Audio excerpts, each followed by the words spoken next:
Di sejumlah daerah di Indonesia mengalami cuaca panas yang sangat menyengat. Badan Meteorologi, Klimatologi, dan Geofisika atau BMKG melaporkan suhu cuaca panas berkisar 35 hingga 39 derajat Celcius. Dikatakan suhu tertinggi terjadi di Jawa Tengah.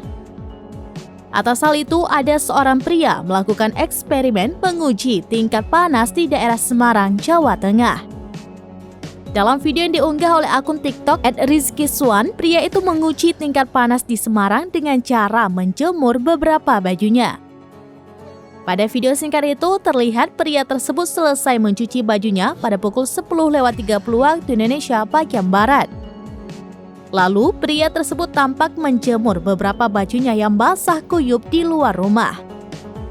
Lantas, saat pukul 11.10 waktu Indonesia bagian Barat, pria itu keluar rumah untuk mengecek kondisi bajunya. Tak disangka, dalam waktu kurang lebih 30 menit baju pria tersebut sudah kering. Sang pria sempat tak menyangka bajunya bisa kering dalam waktu hanya 30 menit saja. Bahkan pria tersebut mengatakan karena cuaca panas ini, para pengusaha laundry diuntungkan karena dalam waktu singkat baju pelanggan laundry bisa langsung kering.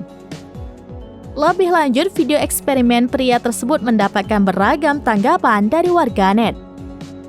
Warganet setuju jika Semarang memiliki cuaca yang sangat panas dibandingkan daerah lainnya. Download Tribun X sekarang, menghadirkan lokal menjadi Indonesia.